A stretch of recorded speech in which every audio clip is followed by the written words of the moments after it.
baseline. Hassan Kim is in. Grisham follows. And Juan Soto adds 2 more. And the Padres are up 6-0 with 2 outs in the 8th. Well, that was a very exciting way to end your weekend, watching the Mets losing to the San Diego Padres 6-0 in Game 3 of the wild card. So San Diego goes off to LA to take on the Dodgers, and the Mets are going to be playing golf in the next couple weeks. So, welcome to the Sports Talk with Chris Heidel. I'm Chris Heidel with George Becerra and Adam Mize down in North Carolina. Big show tonight. We got some great program guests lined up here tonight. In 2 minutes, so I'll get this gentleman on the phone. He been the broadcaster for the DC United soccer games on Comcast Sportsnet here in the Baltimore, Washington area, and NBC Washington the last couple of years. For 27 years, Dave Johnson will be joining us by phone. And then at 7:15, Sammy Jacobs from Hoosiers Huddle, the Maryland Terrapins is going to home of where George is, the state of Indiana this weekend to take on a slumping Hoosier team who lost 3 in a row. Last week they lost to Michigan, had Michigan on the ropes early third quarter and kind of gave that game away. And then at 7:30, Elon's football coach, Tony Trisciani, will be joining us. Coach Trisciani, he enjoys coming on this program every week, every time he gets a chance. So in the meantime, let's bring in our good friend Dave Johnson, who has been, if you are in this area, he's been the voice of DC United soccer for 27 years. After this past Sunday, his last broadcast, because Dave, are they tell the folks what's going on with the local broadcasting next year? I heard that Apple is taking over, or is that what's going on? Well, what's going on is Apple Plus has come in, and they will be broadcasting not just in DC, but every Markets games that are not on ESPN or Fox or Univision, or I assume we'll still have some national partners. Those are current quote-unquote national partners, but Apple Plus is a national partner. So in essence, it will not be unlike when you watch a Ravens or a Commanders game on Sunday. You're not getting a local broadcast. You're getting a network broadcast. Well, this will be an Apple Plus broadcast, and it's not like now where if you have various packages for the NBA or Major League Baseball, whatever, where you can choose your home television or radio broadcaster. You don't have that option with this. It'll just be one broadcast team for each game, and it's a good deal for the league from the standpoint. It gets them on an Apple platform, which will be an international platform. The local television rights from a monetary standpoint, just never took off. We DC United, only a couple years had a rights fee, so it's a decision based on economics and a lot of things. So that's the way forward. So next year, subscribers to Apple Plus will be able to watch a DC United game or a Colorado Rapids game, it doesn't matter. You can watch. The benefit is that if you're a Major League Soccer fan, you can watch every team's games. Yeah, Dave, it's almost like when the NFL, because I read a book about Pete Rozelle when I was a kid, growing up, about Pete Rozelle because back in the old days in the NFL, all the local markets had the games on TV, and they weren't making a lot of money. So it seems like they're taking a page from what the NFL used to do and say, okay, we're going to put all of it in the pot, and everybody's going to get an equal share. Is that basically what they're doing? Well, yeah, or just, essentially, it's NFL's a different sport. There's fewer games. Mm-hmm.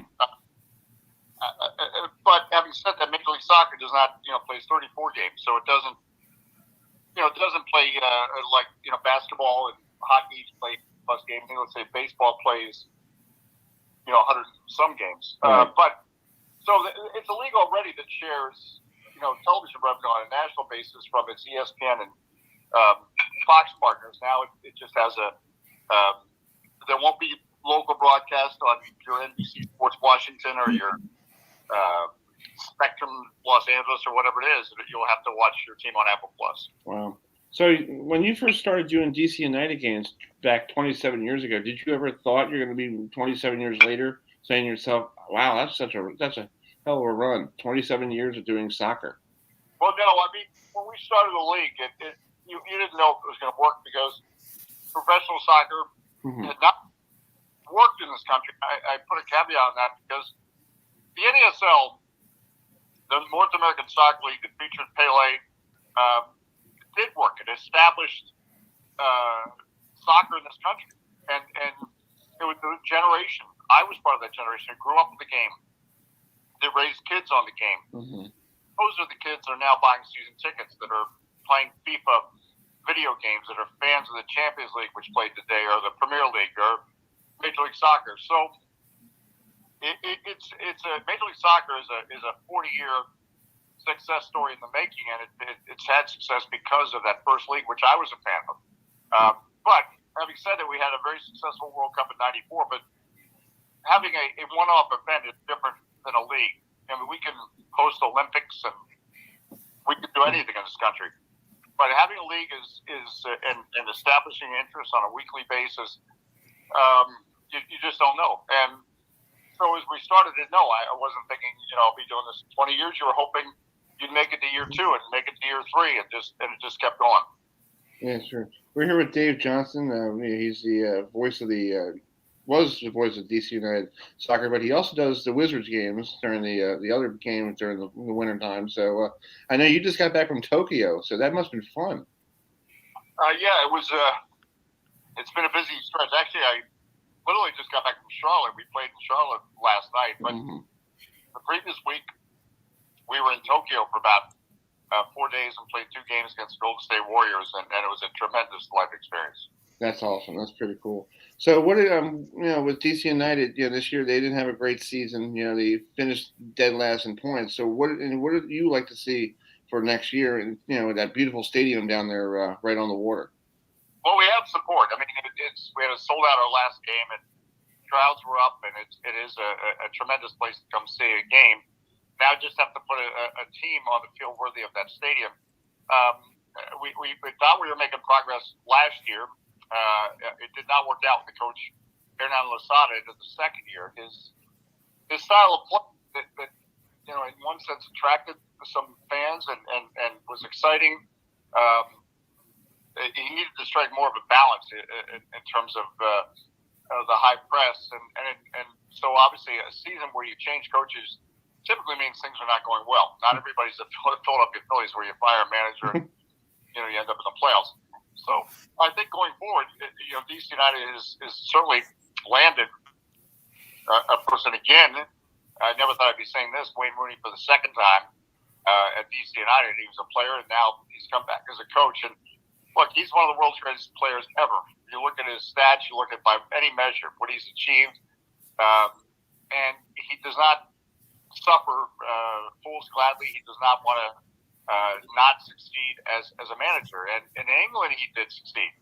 Even with a team that was financially strapped, Derby County, they would have stayed up and would have contended actually for promotion, even with their the challenges they were facing because their ownership had run out of money, but they were deducted points because of financial problems. So, not all great great players make great coaches, but this is a case of a player who is deeply committed to this coaching path that he's gone on, and evidenced by what he did at Derby County, as they sold players and they got into some financial trouble. He didn't jump ship. If Wayne Rooney had decided to leave that club, nobody would have said, "Well, we understand it's the club is in financial trouble, and why would he wanted to stick around?" Well, instead he stayed as long as he could and did as much as he could with that team, and that was just an example of his commitment. And he's committed to turning things around at DC United. So I think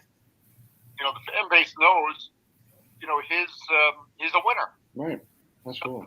Want to be a loser. So it's that gives you excitement and hope for the future.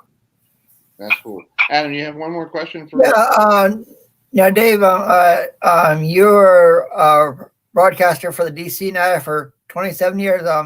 That's a pretty cool accomplishment. Do you have a favorite memory of your time being a broadcaster for DC United? Games, players, and we won titles, and Yeah, I just think it's the whole thing. I'm not evading the question, but I don't have a single moment. It's for me. It's growing up as a kid and wanting pro soccer to succeed, and it didn't.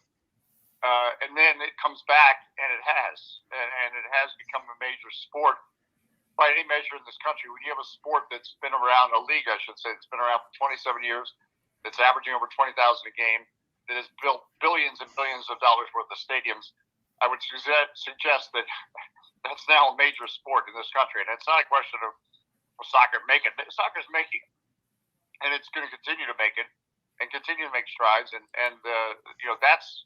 that's my memory, that the people have supported this team like I always dreamed a team could be supported. But quite frankly, 35 years ago, I wasn't sure. Yeah, that's true. Well, Dave, thanks so much for taking some time out of your busy schedule, and good luck with the rest of the Wizards season, and hopefully you guys have a great turnaround from last year and a little bit better, and hopefully we'll see you. I heard a lot of people want you to be on the radio for soccer. That must be fun too.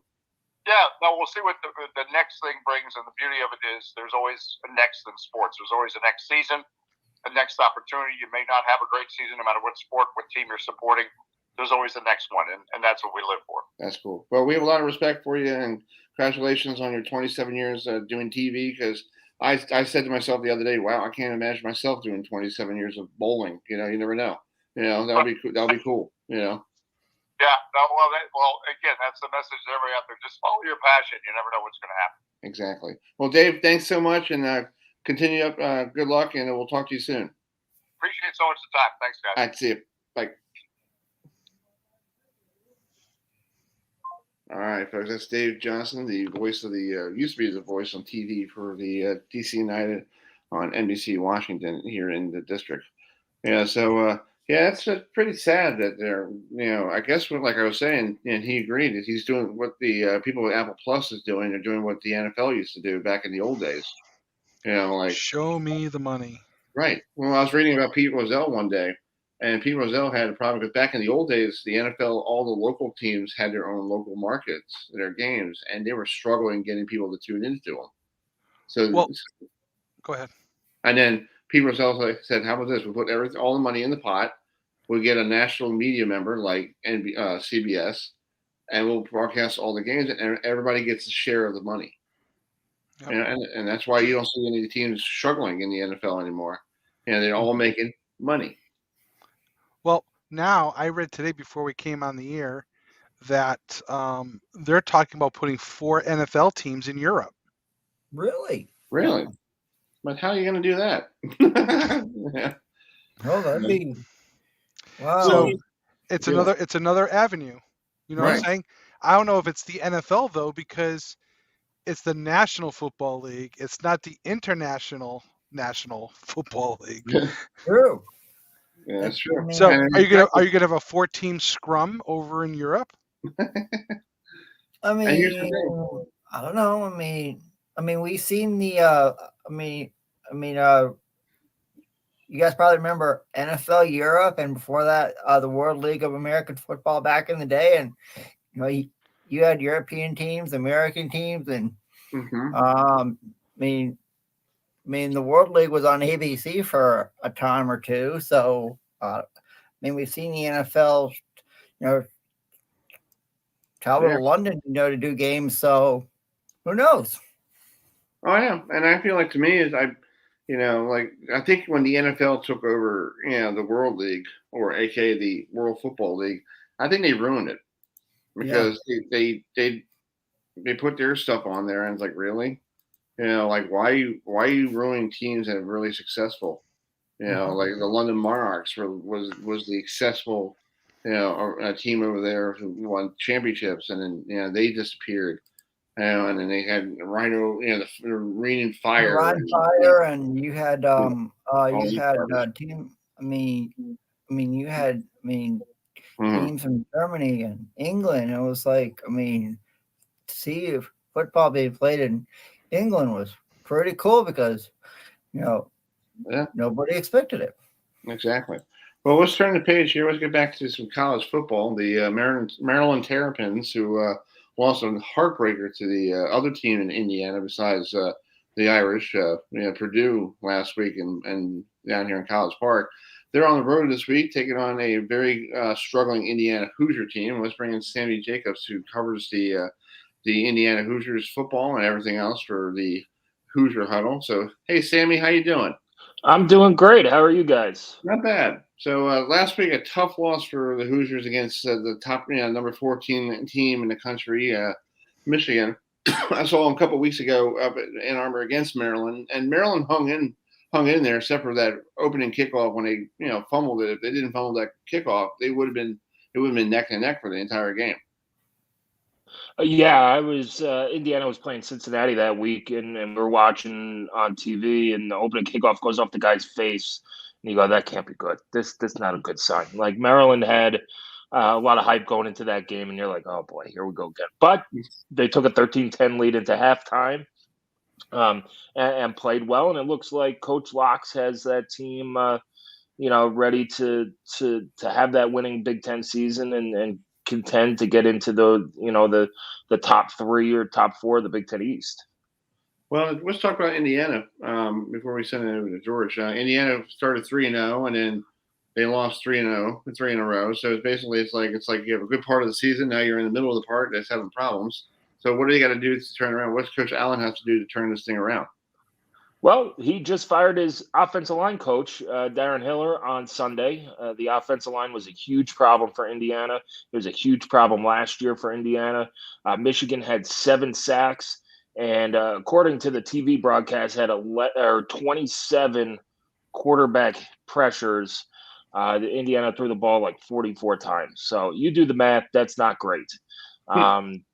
It was a problem. It had become a problem and kept being a problem, and it seemed like it was a toxic situation.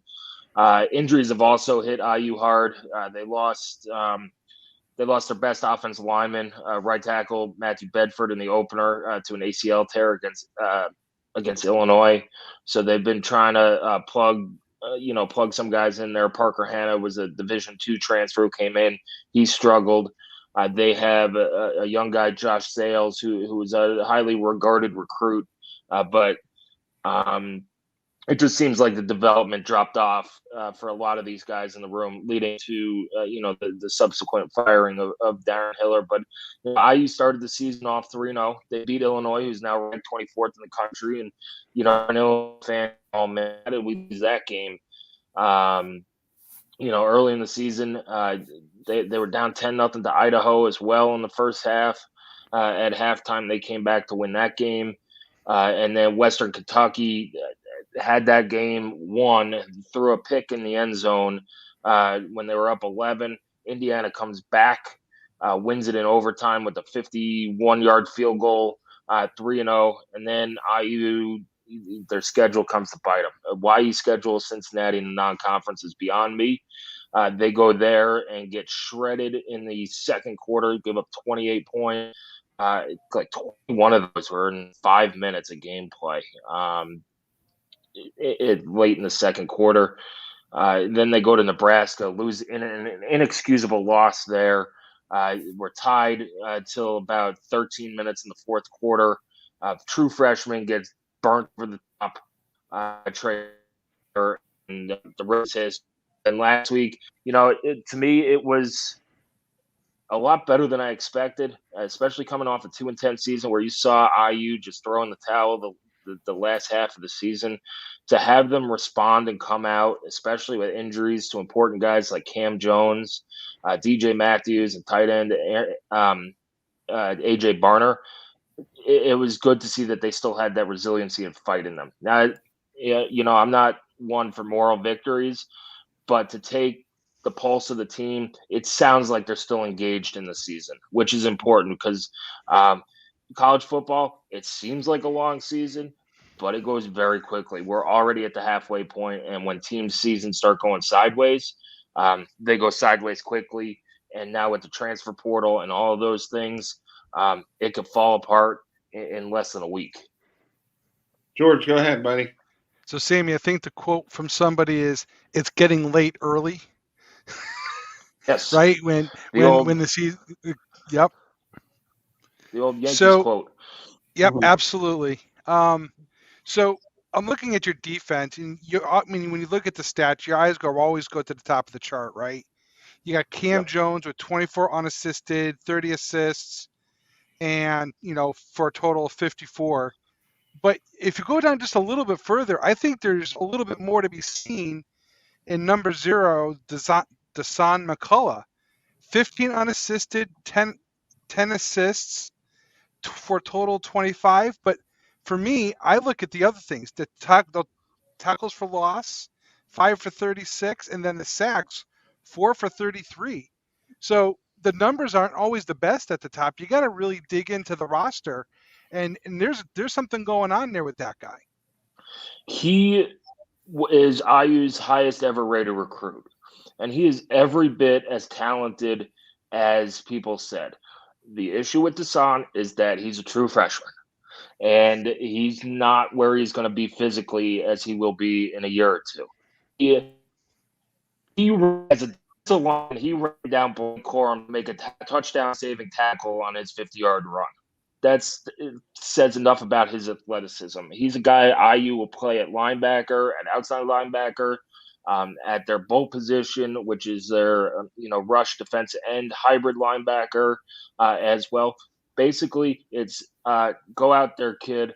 You're an athlete. Go make some plays. And every time that Indiana has needed a big play in the backfield, he has been one of the guys back there. He's a special player. And I know Maryland has one of their own as well, very similar players. And hopefully, and I hate this for college football, where you might get a guy hopefully for 3 years before they go pro. Hopefully, he sticks around for more than 1 year before jumping ship. But that's life in college football now. But he's a special player. It's good stuff. Yeah, I was looking at the Maryland. Maryland has a good running back, Antoine Lillington. I saw him a couple of weeks ago against Michigan State and Michigan, and that boy could run. So is that one of those things that Indiana has to do to control that game, to control the game and control him?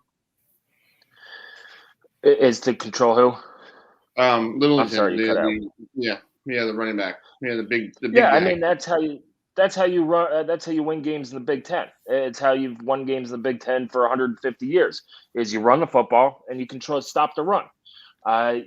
It's Indiana cannot run the football right now. They're averaging like 2.9 yards a carry, and I think the four of us might be able to do better if we found 2 traffic cones and a turnstile back there.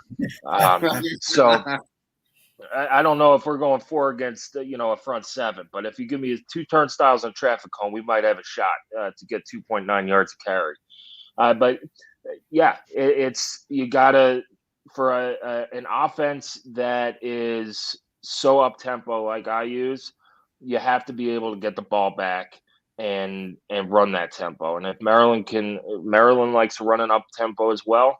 But whoever runs, you get first downs rushing. It takes the pressure off of both quarterbacks. It takes the pressure off the receivers, and it makes you defend 2 things. And it's always harder to defend 2 things instead of 1.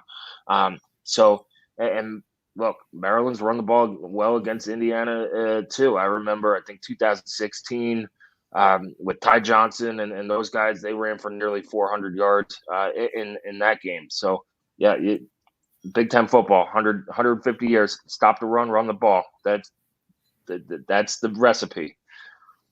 Yeah, and Sammy, they were calling him the baby bus. Like Jerome Bennis is called the bus. I'm like, wait a minute, he's not the bus. Okay, the bus is the only one that's been in South Bend and he's been there for a while and went to Pittsburgh after a stop in L.A. Come on, that's the bus. It's like. Yeah, but I guess he runs mad, I think every running back runs mad because they want to get those yards and got to keep that leg going. So, that's just what it is. Yeah, I can't believe they didn't call him the short bus or something like that, or the minivan. That's awesome. Go in the minivan. Come here, run minivan. Let's go. Whatever. Yeah, the man band. There you go. That's a good one. Man. But yeah, I like that. I like that. Adam, you got hope something you're running. Yeah, Sammy is called. I'm looking at your quarterback, Connor Brazelak, over 1,600 yards passing, 9 touchdowns to 6 interceptions, and it looks like his favorite receiver is Calver. So tell us how those two are going to do Saturday against Maryland. Yeah, so Connor Bazelak, I believe he's leads the nation in yards and passes attempted. They throw the ball. IU throws the ball a lot. And Calver is IU's lead receiver. He's a JUCO transfer who kind of had a late growth spurt and came on. He's better than anybody could have expected. IU fans had high hopes for him, but nobody expected this. He's Connor Bazelak's go-to receiver. He was out against Nebraska. Along with DJ Matthews, who is IU's, I believe, still second leading receiver there as well. But he's the security blanket. That offense runs through Calver and Connor Bazelak kind of finding each other. And Calver can catch ball. He's very, very good at contested catches and winning the 50-50 balls. And even like the balls that you would think that should be picked off or broken up, he's probably going to, at least make a play on it, if not catch it. He's a very good player. Bazelak, his yards high because they throw the ball so often. He's averaging like 5.5 or 4.5 yards per attempt, which isn't great. You want a little bit more efficiency there as well. He's completing just over 50% of his passes. He's been very inaccurate. And in an up-tempo offense, you can't do that. IU's been in third and longs a lot because they struggle in the run game, because Bazelak has been inaccurate in that short passing game where they get 4 or 5 yards on first down. If IU could do that, it'll help immensely on offense to get into those third and manageables. Maybe a nice fourth down look as well. But yeah, they throw the ball.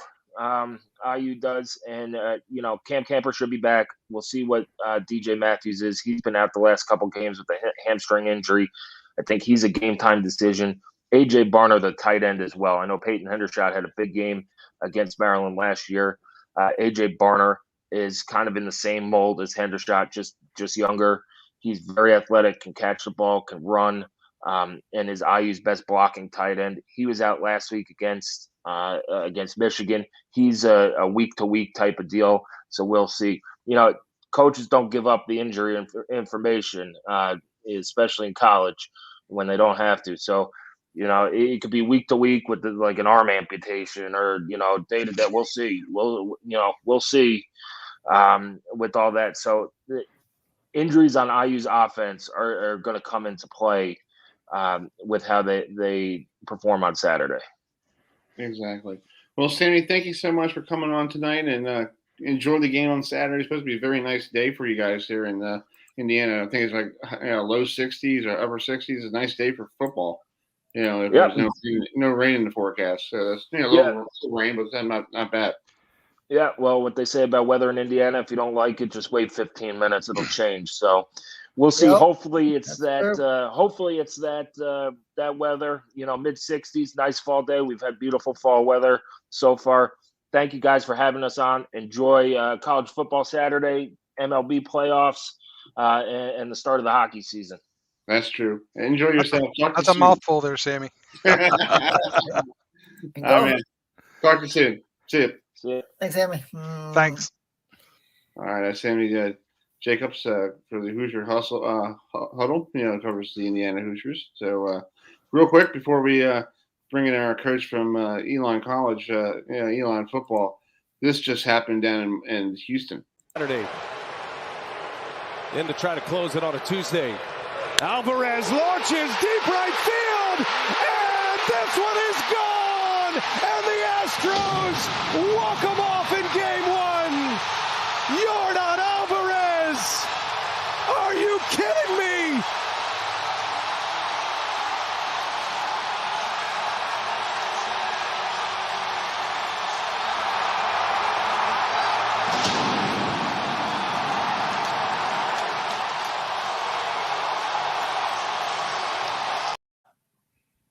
off that. So, did you hear the guy, the broadcaster? Did he lose his voice on that one?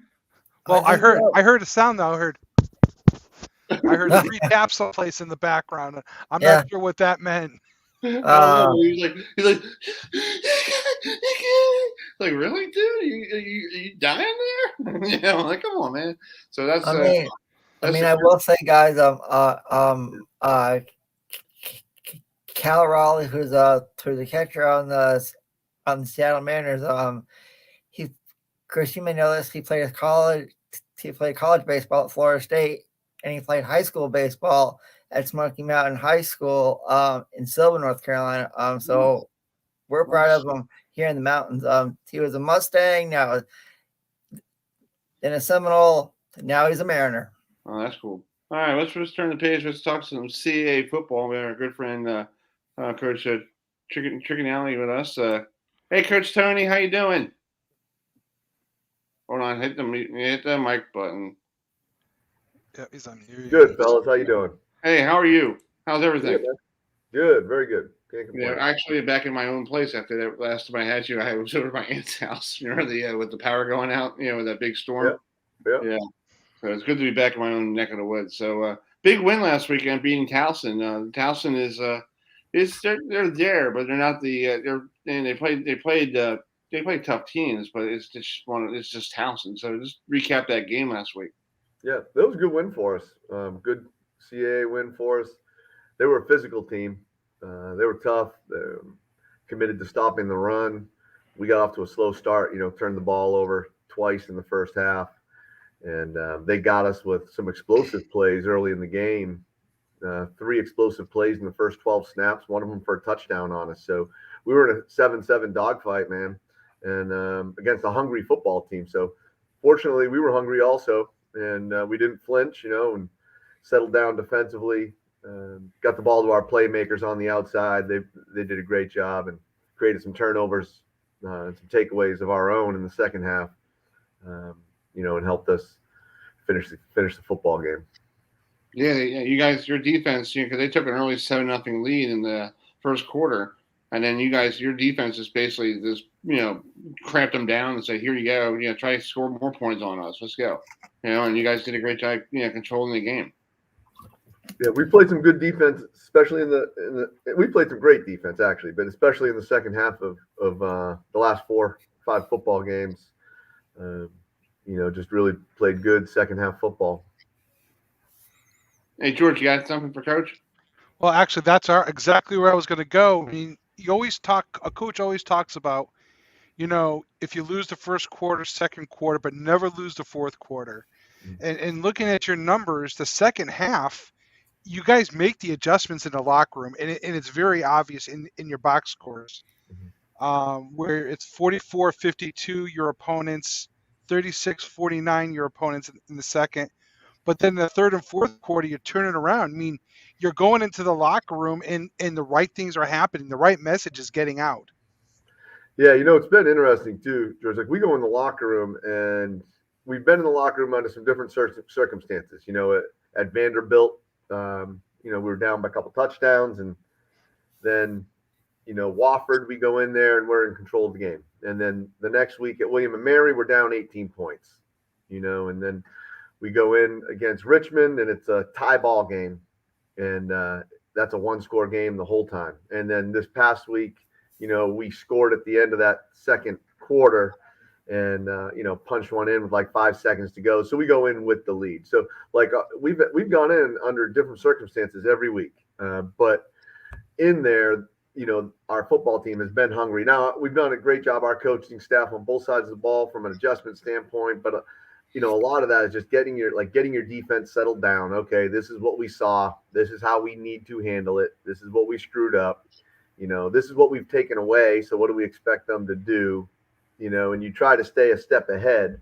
But our team also has just come out with the right attitude in the second half. And now they believe in themselves. They believe in each other when it, comes to playing that last 30 minutes. Yep. So they're going out there with the right frame of mind. Yeah. And it looks like Marcus Hillman, he's a beast. 29 solos, 14 assists, and sacks is 3.5 for 29 yards. Yeah, Marcus is he's a real slippery defender. He's smart, he's fast, he's like a hybrid. He's half DB and half linebacker. So, on first and second down, he'll play some more like a DB. But then on third down, he's on the edge of the box like a pass rushing linebacker. And he's a real slippery kid. He's smart. He's fast. He's strong. He's got a good nose for the ball. That's true.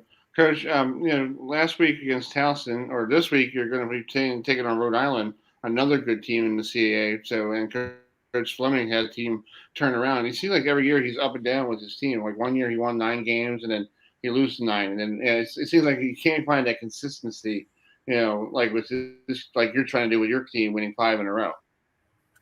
Yeah, it's it's 1 week at a time. You try to win 1 game a week.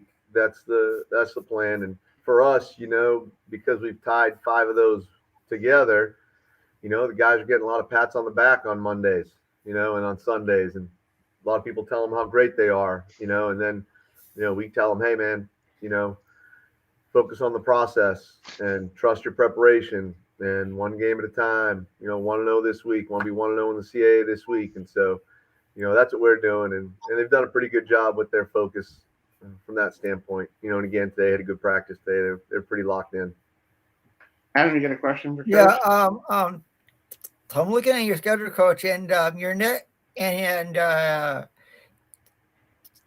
opponents, you have to go out to New England, and it's a beautiful time of the year in New England, all the fall colors and everything. So hope you get a chance to see the scenery while you're up in, especially in New Hampshire. But tell us about some keys on how you guys can knock out the Rhode Island Rams in Kingston on Saturday. Yeah, well, I am familiar with New England. All right, I grew up in Manchester, New Hampshire. So I'm from New Hampshire myself. Okay. Nice. So I'm no stranger to New England. I know this is big leaf peeping season. A lot of fall foliage up there. So I know that because our hotel was so expensive. Gotcha. It's getting close to peak. Man, Yep. our most expensive trip was staying in Portsmouth, New Hampshire. Oh, I know that. I know the area very well. I'm familiar with it up there for sure. But we got 2 big games. 2 ranked teams back to back here. Rhode Island's ranked, New Hampshire's ranked. We got some big battles, but it'll be 1 at a time. Focusing on Rhode Island. You mentioned it earlier. Coach Fleming's got a good football team. He's got a veteran quarterback. He's got an experienced offensive line. He's got some running backs that can break some tackles and a big receiver. So he's got all the pieces on offense, and they do a nice job. And then defensively, he's got talented players at all 3 levels. Really, two big defensive linemen, Wesley Neal and James Maxton, who are real tough inside defenders, and got some linebackers that are highly productive, and some DBs that are, all conference types of DBs. So he's got himself a good football team for sure. So, Coach, I got a question. I know a lot of coaches don't look at the weather, and I think it's great to look at the weather sometimes because you need to know what your conditions you're going to be playing in. But it looks like it's going to be a nice day Saturday up there. So is that one of those things like in your back of your mind, like it could be colder up there? This time it could be. It could be not 64 degrees. It could be like in the 50s or 40s, and you guys would be like, "Oh God, this is too cold for us because we're down in North Carolina every day." Right. I'm expecting something in the 60s on Saturday. The last time I looked, now I haven't looked for 2 days. I think I looked on Sunday. So expecting it in the 60s. There'll probably be some wind, up there. The wind can howl in Kingston, Rhode Island some. Hopefully it's dry. We're a team that we're pretty balanced. We like to run and throw the football. So it's important for us to be able to do both. And them as well. They're pretty balanced as well. They've got good quarterbacks and receivers. So we're pretty similar. If you look a lot of the tail of the tape there, you see 2 relatively even matched teams when you look at a lot of the statistics. Right, exactly. Well, Coach, thanks so much for coming on tonight. I know you're a busy guy, and I know on Tuesday nights you guys are getting your preparation done for your travel and all that stuff. But thanks for taking some time, and thanks for being a friend of the show. Yep. All right, man. My pleasure. All right, buddy. All right. Talk to you soon. All right, guys. Thanks, Rhode Island, Coach. All right. Thank you. Appreciate it. Bye. So and it's a theme here this week here on the program. It's like every week we have a theme here. Like one week we had West Virginia with John Denver. Yeah. So that game.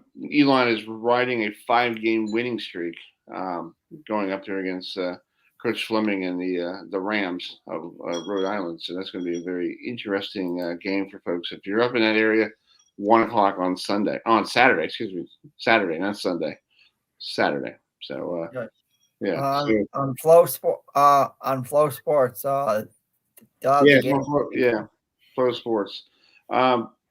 I found this. We do a lot of on this date in sports history. This is not anything related to our teams playing in the postseason, but on this date in 1971, Brooks Robinson set a baseball World Series record, reaching base 5 straight times in a Orioles 11-3 win over the Pittsburgh Pirates in Game 2 of that World Series.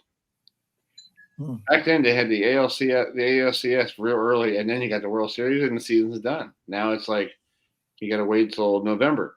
I remember, and who hit the first home run in November? Some guy named Derek Jeter. Jeter, yep. Jeter. Yep. Mr. November. Yep. Derek Jeter. Yeah. Hey, I got one for you in the line of sports on this day in history. All right, go ahead. Adam's gonna like this one, unfortunately. Okay. Deion Sanders dresses for the Braves and the Falcons in the same exact day. Yep. I think 30 years ago today. I remember that. They made a big sting about that because the Falcons played at 1:00 in the afternoon, and I think the Braves were playing in Pittsburgh. So he made a way to get up there. And there's a whole 30 for 30 of that stuff on. Yes, there is. Yes, about that. How the Braves didn't want them to do it. Yeah. I just thought I'd drop some very rare baseball trivia on you tonight. Well, speaking of Deion Sanders, did you see last weekend a little blow up on the sidelines? Oh, you mean against the Grambling coach? I can't believe that. It's called I think Jackson State was playing Grambling State, and Eddie Robinson Jr.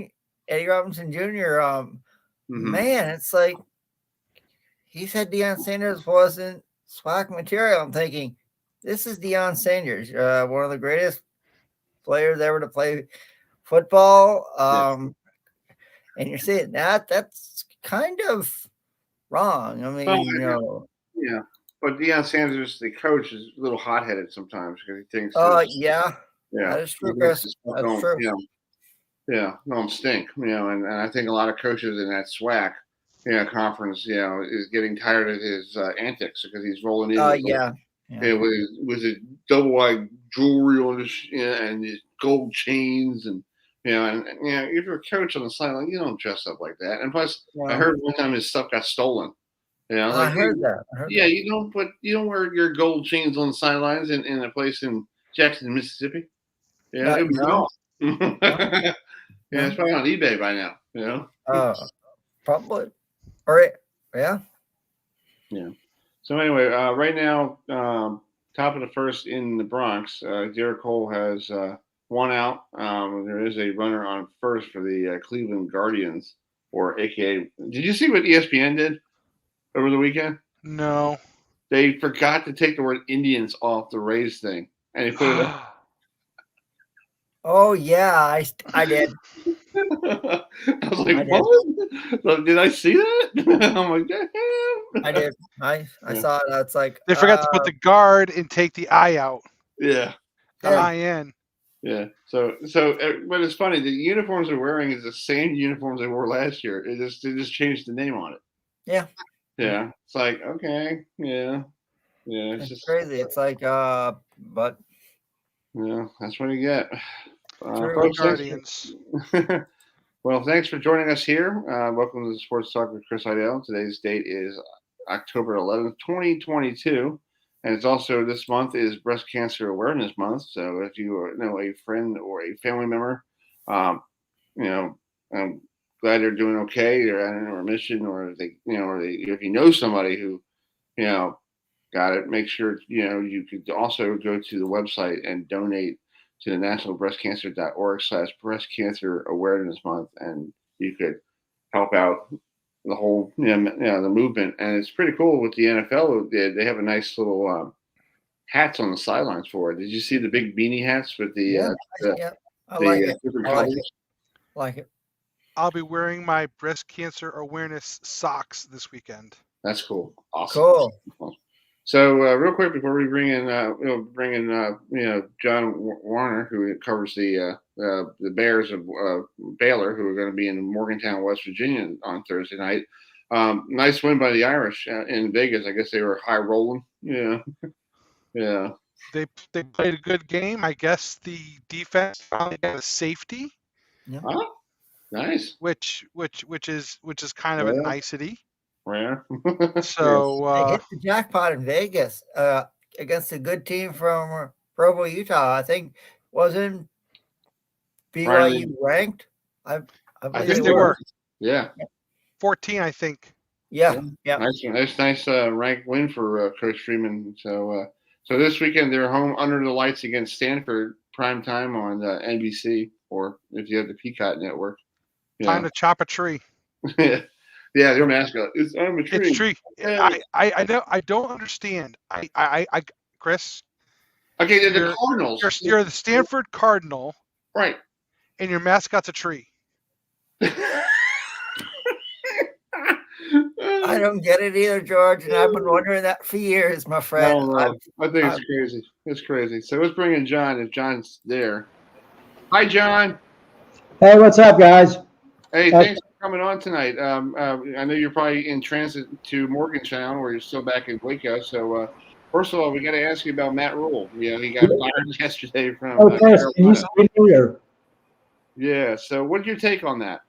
Hey, can you see me on the screen? No. No. Trying to figure out what it says. But we can hear your audio real well. It sounds fine. Okay. Yeah, I wasn't surprised Coach Rule got fired. We've heard about it pretty much since the start of the year that he needed to get off to a good start. He, pretty much from his first days at Baylor, he was talking about the NFL. And he interviewed for a job after each of the 3 seasons. So he was really using Baylor as a stepping stone. He did a great job here at Baylor. Of course, they had the big scandal before he got here. He cleaned it up. He, got some more reputable guys in here, guys who wouldn't cause a lot of trouble off the field. And he did a great job. They went from 1 win to 7 to 11 and to the Big 12 championship game and the Sugar Bowl. So he did a phenomenal job. I think he'll land on his feet. I wouldn't be surprised to see him back at a college job. Yeah. Last week, a tough loss at home against Oklahoma State. So what do you guys got to do to turn this around? Because West Virginia right now is struggling. Yeah, they before they beat Towson, they were 0-2, but they did have a tough schedule. Don't get me wrong, they had Pitt and they had other people, and they beat Virginia Tech. So it's still a good good schedule for West Virginia, but it's still tough to win anything in the Big 12, right? Yeah, Bears. I think they've got some leadership issues. Last year they had a bunch of really great senior leaders. I don't think they've really got that yet. Anyway, Dylan Doyle, he's a 5th-year senior linebacker. He's a good leader. They had a couple others, but they lost guys like Terrell Bernard, Jalen Petrie, even their quarterback Gary Bohannon was a really good leader. So I think they're still looking for that. They're looking for more consistency on offense. I think their defense has been pretty good. It's been solid enough to win. But yeah, offensive consistency, and this is going to be a tough game for them. They've never won in Morgantown. George, go ahead. Well, sorry, Giant, but it doesn't get any easier because right behind West Virginia is Kansas. And, good for you guys. It's a home game, but my goodness, you go in, you got to play West Virginia. and then you got to come home and you're playing Kansas. Yeah, it's funny. They've got a tough road schedule, but they weren't counting on their home schedule being as hard as it's probably going to be, because obviously Oklahoma State was going to be a tough team, and their other Big 12 home games are Kansas State, and TCU, which at the beginning of the year, then you say, well, you got to win all three of those games. Well, they're going to be very tough now because those three teams have turned out to be very good. Yeah, John, with the weather coming this way, you guys are going to have probably no rain on Thursday night, but with a lot of rain earlier in the day. Is that going to be a little bit more treacherous for you guys? Because that field is artificial turf, and I don't know if it drains real well if you get a lot of rain. I think that field would be treacherous for Baylor no matter the conditions. Like I said before, they have not won there. It's tough to go that far, I think for most Big 12 teams and win before a really passionate fan base. And it's going to be a very difficult game. 2012, West Virginia's first game, they beat a good Baylor team, 70-63. Some of the games have been close since then. Some haven't. 2 years ago, it went into double overtime. But it's going to be a very hard game for Baylor. You got a question? Yeah, John, you got we talked about how Baylor has never won in Morgantown. So how can the Baylor Bears find momentum and win their first ever game in Morgantown on Thursday? And your defense looks really, really good this year. Well, a good Baylor game plan is usually to control the ball offensively, use a lot of clock, run the ball well, and then set up Blake Shapen for his passes. And that way the defense gets some rest. And that's what happened against Iowa State. They controlled the clock really well on the road in Ames. And the defense came up with a couple turnovers, and that was a big win for them. But, yeah, they're going to have to do those kind of things. And plus, I think the Thursday night game favors West Virginia just because they played in a couple already. This will be Baylor's first. And plus just going on the road and playing on a weird night. And, Baylor has tried to kind of keep the same routine for a usual Saturday game, but it's going to be different. Yeah. Well, and I think Thursday night games are really hard because you basically, your preparation moves up a day. So basically your preparation for Thursday is actually, you start right after your game on Saturday. So you get yourself ready for Thursday, because I guess Monday is your, Monday and Tuesday you practice, and then Wednesday you travel. Right. Yeah. And I just remember a Baylor Thursday night game in Morgantown, 2018. Thought it'd be a pretty close game. West Virginia won 58-14. Baylor thought they were ready. They weren't. So, the whole thing, I think it just makes it very difficult. Just to play on a Thursday night and go a long way to play. Yeah, and plus it's going to be a late night for the kids to get back home because you guys have to travel back. Say the game's over at 11, so they're basically going to be away from school for basically a whole week almost. Right. Yeah. It's just like the whole schedule's changed. Yeah. Well, John, thanks so much for coming on tonight. I know you are probably getting yourself ready to travel to Morgantown. Have a safe trip to Morgantown. Hopefully the rain gets out of there quickly, and hopefully it's a great game on Fox Sports 1 on Thursday night. Yeah, I've always enjoyed going to Morgantown. I really like the atmosphere. It's always great. That's cool. All right, John, have a safe travel. Thanks for coming on. Appreciate it. Thanks, John. Bye. Thanks, John. Mm-hmm. See you guys. That's John Warner, who covers the Bears for the Waco Tribune Herald sports writer, so he covers that. So Baylor taking on West Virginia this Thursday night at 7:00 Eastern Time, 6 p.m. Central on Fox Sports 1. So So anyway, 7:55 here on a Tuesday night, and we're going to be transitioning into some good stuff coming up in the top of the hour. Before we do that, I want to see if anybody, I have a polling question out there for anybody who wants to chime in. If you're on you can go to our Twitter page and tweet it and vote for it. JMU, James Madison, made it to Division I football this year. And they are right now currently 5 wins in their season, and they have a chance to beat a very good Georgia Southern team this coming weekend. So the rumor has it around down there in Harrisonburg, Virginia, they're talking about should they go bowling. And absolutely, they deserve it. They deserve it. I think they deserve it because 6 wins is 6 wins. I don't care if it's 6 wins in the CAA or 6 wins. Thank you. And Chris, James Madison is ranked right 25th. That's for the first year team, transitioning from FCS to FBS. That's pretty cool for the Dukes of James Madison. That is awesome. Also good for the Sun Belt Conference. We know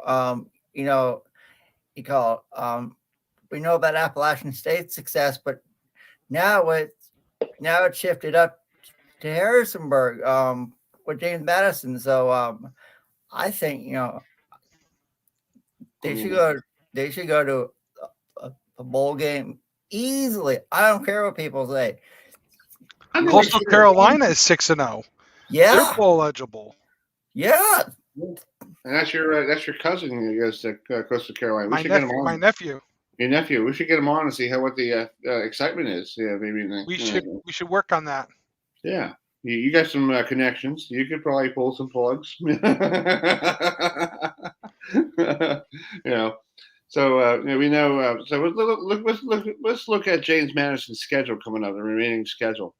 Wow. Their next. Let me try to get through their football schedule here. I'm very happy for them. They I guess the years of the CAA is no fluke. I guess they did play really well in the CAA, and if they want to move on and get themselves a better league, that's fantastic. Next Saturday they got a homecoming game against Marshall, so that's going to be and they're already sold out their tickets for the student section already. That'll be a humdinger.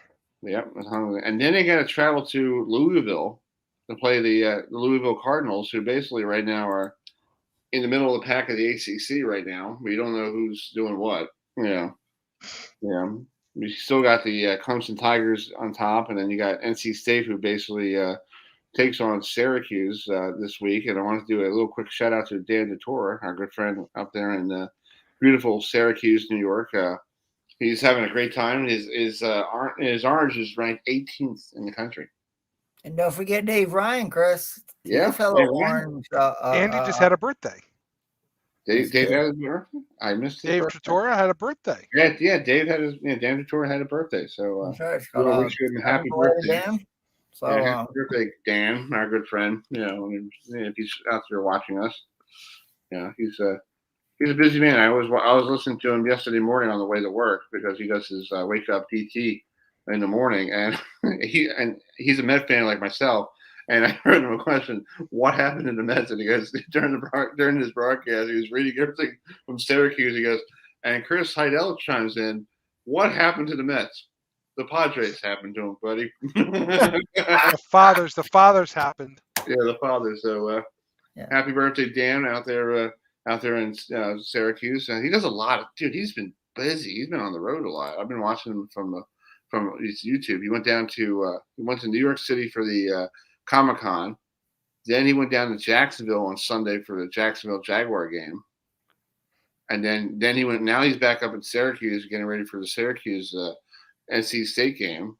So he's a pretty busy man. So I'll see if I can get him on in the next couple of weeks, and we'll see how he's enjoying himself because it's good for him. Him and Dino Babers, doing a great job. And I told him, and George, I don't know if you agree with this.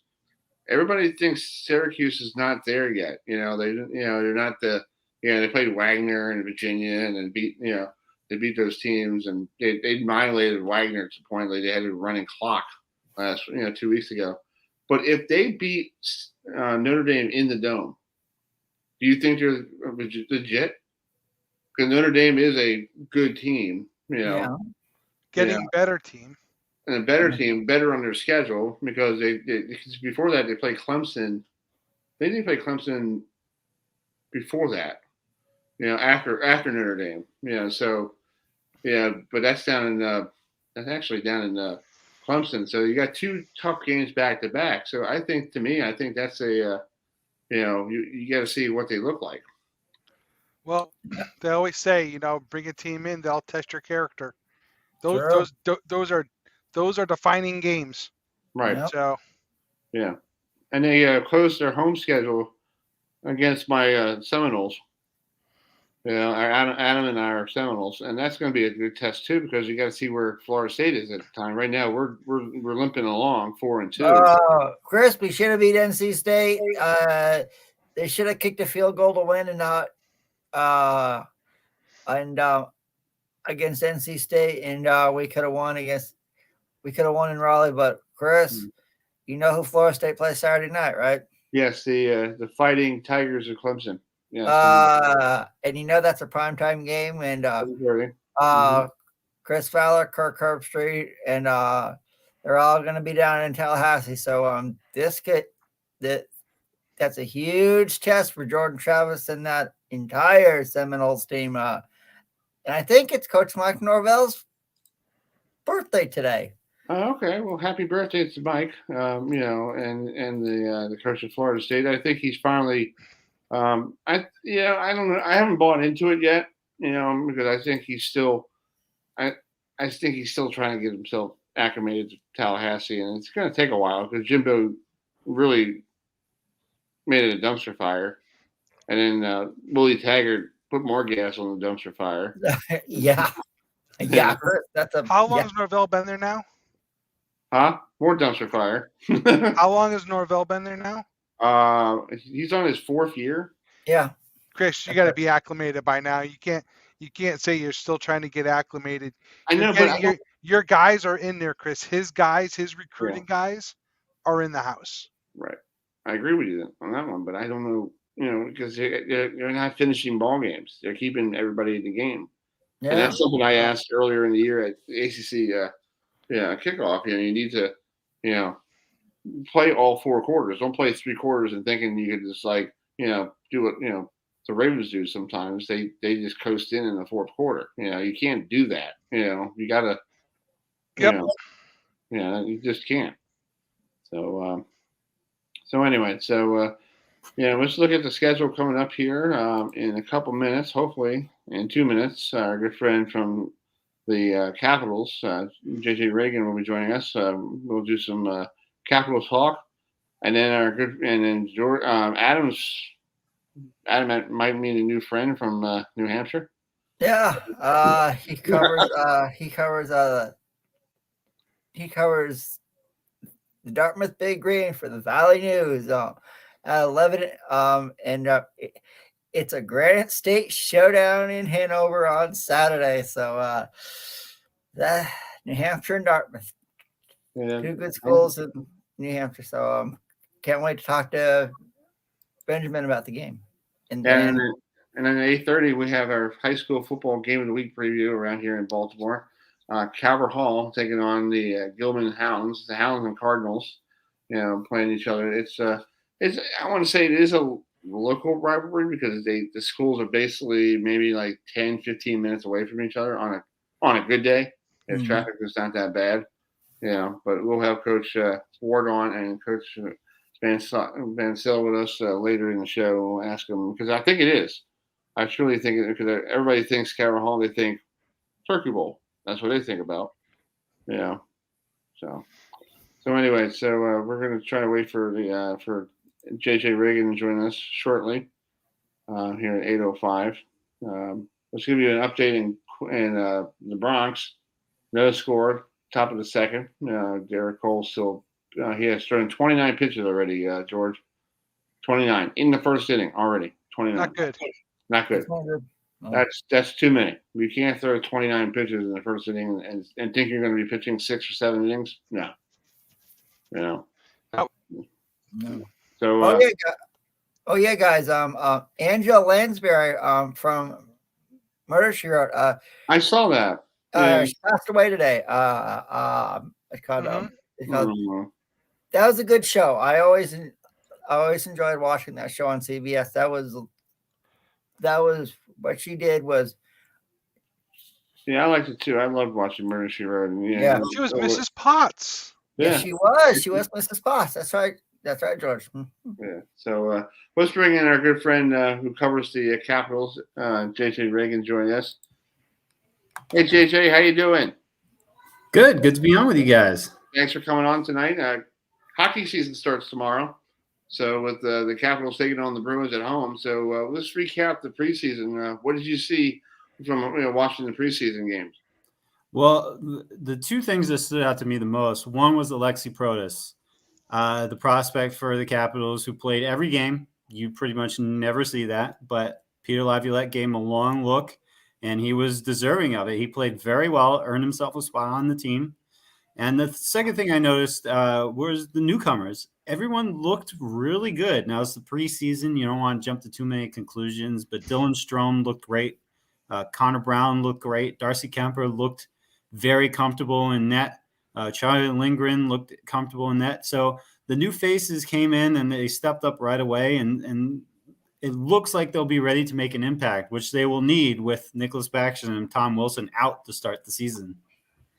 And Tom Wilson is that enforcer that everybody knows from the Capitals, who I think everybody in Pittsburgh wants him dead, pretty much. It's like, yeah, pretty much. Yeah. Why is Tom? Tom is like that old school hockey player that used to just go around and throw elbows and start fights, and and I guess everybody doesn't like that anymore. I thought that was old school hockey. That's great. That's great for the sport. Yeah, he is definitely an old school type of player, but one who brings a lot of skill. And I think people hate him because he's so hard to play against. He's someone that every team in the league would love to have on their team. Every fan who hates him would love to have him, would be absolutely cheering for him if he was on their team. But because he's not, that's why they hate him. Because he's just that kind of guy who's so tough to play against. You hate playing against. So, yes, he's not everyone's favorite player, but he definitely would be your favorite if he was on your team. Yeah. Well, after we first sent it to George, after bailing out in the first round of the playoffs last year, I guess that's a little sour taste in their mouths, because that's normally, they haven't done that in a very long time, losing in the first round. It's been a couple of years before that. Well, they haven't gotten out of the first round since they won the cup. So it's been a few years where they've had some struggle getting out of that first round. And last year against the Panthers, that one I think hurt because you're playing the President's Trophy winning team. You're not supposed to win.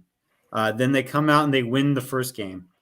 And each loss, I think, stung because each of those games they were in, they could have won those games. There was the game where they were up, I think, with about 90 seconds left to go. Florida tied it, and they ended up losing in overtime. Things like that happen. So I think last year, if they lost, they were expected to lose. No one expected them to win that series. But I think it was the way that they lost that stung a little bit, because it was a series that they walked away thinking they could have won. They were in every one of those games. They got, goaltending was a weakness for them all season long. I think Ilya Samsonov played fairly well for them in the playoffs. So it stung a little bit. And, the last few years have been a little weird. There was the Todd Reardon years where, okay, maybe not the best playoff coach, maybe not the best head coach in general. And then you had Peter Laviolette's first year. They had that, I believe, in the bubble. They were not in the bubble, but they were very injured. They didn't really have much of a chance against the Boston Bruins. They were hanging on by a thread. And then last year, you kind of had them about as full strength as you could get them, and they still lost in the first round. So I think that one stinks a little bit for them. George, go ahead. So, JJ, I'm going for the easy one because Chris didn't ask. let's talk about, I'm going to call him Grandpa. What's going on with Ovi? He looks great. He looks great. He looks like his normal self. It's gotten to the point where, bet against him at your own risk. He's 37 years old. He should not be doing what he's been doing the last few years. Is he going to score 50 goals again? I can't sit here and say that I would expect him to, because he's 37. But he can. Yeah, but I can't say that he won't either. He's just that kind of talent. And while everyone around him, the TJ Oshis and the Nicholas Backstroms are having trouble staying healthy, showing signs of their age a little bit. Alex Ovechkin continues to play at a high level. Father Time doesn't seem to catch up with this guy. And, I think before the new year, he will be number 2 in the overall goals list. He will have passed Gordie Howe by that point. What's crazy? What's crazy about him is that you were talking about players that you can compare him to. I would say probably, and you're not going to like this, but Jaromir Jagr. I mean, they have the same grit. I mean, they're almost like cut from the same cloth. There's a little bit of sense of you're going to have to drag him off the ice, just like Jagr. Absolutely. There's the skill. He's more physical than Jagr, and he's still, even at 37, still more physical. Now, it's not as physical as he was when he was first in the league. He's had to dial that back, a few years ago. And if he hadn't, then he wouldn't be doing what he is now. But he's still a physical force out there. Still a dynamic playmaker. He's still the top player on this team. And that's what they need, because, while they're still trying to contend, like I mentioned, Nicholas Backstrom is hurt. TJ Oshie was hurt a lot last year, got a little banged up in the preseason, should start. But I think someone that's probably not, you can't expect 82 games from him. While the people around him are showing their age, Ovechkin is still the best player on this team. And the moment that stops being true, I think the whole house of cards in terms of this team's contention falls apart. Yeah, and like you said, he's going to be on the second on the all-time scoring list, past the great Gordie Howe. And then how far is he away from Wayne Gretzky? Let's see. He has he's 21 away from Gordie Howe. He's got 780, and then Gretzky is 894. Oh, wow. So I would say probably not this season, not next season, but if he keeps scoring at this pace, maybe tail end of the third season, you could see him start to get there. But it's really, at this age, it's really a matter of staying healthy. If we can get 70 games from him and keep getting, I wouldn't say 50 because it's probably unrealistic at some point, but around 40 goals, I mean, this is going to get real serious real fast. Hey, Adam, you got a question for JJ? First of all, JJ, I'm a huge hockey fan living here in North Carolina. I love watching the Hurricanes and the Bruins, but tell us about the broadcasting team that'll be doing the games this year for NBC Sports Washington, so we fans know who to listen to. Well, Joe Beninati and Craig Laughlin are back, better, as great as always. You got Alan May in the pregame show with Alexis Landestoy. So we're pretty much bringing the band back together this year, the same great coverage that we had last year. And, of course, if you don't want to watch them on TV, John Walton's still calling the games in the booth. I think Cats fans are fortunate to have two of the best in the business on TV and then one of the best of the business on the radio. So you really can't go wrong. And John Walton worked his way up from Hershey to Washington. So it's pretty cool to see his growth. A lot of people you don't see that. They right away, they became some hockey broadcaster in Idaho or something like that, and go, hey, I'm going to do Caps games now. He worked his way up, and now there's a great guy in Hershey, Zach up there, who's the and he does a great job too. So I feel like the Caps in the next couple of years are going to have good broadcasters to keep the interest in this area. Yeah, for sure. It's one thing that people don't. I'm not sure people don't realize. The big leagues are the big leagues for the media too. So John Walton was in the minor leagues and he loved it in Hershey. He will tell you all about his time in Hershey. But when he got that call to come up to Washington, that was really exciting for him, and he's knocked it out of the park. He's been great ever since.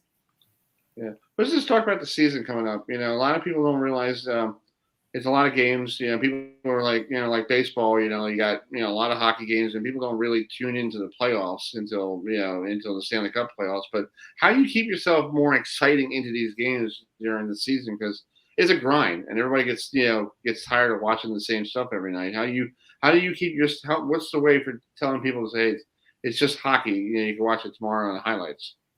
Yeah, it's definitely a grind, and you really get into the dog days in January and February. That Tuesday night January game, it's a little hard to get up for, a little bit tougher than it is in maybe October.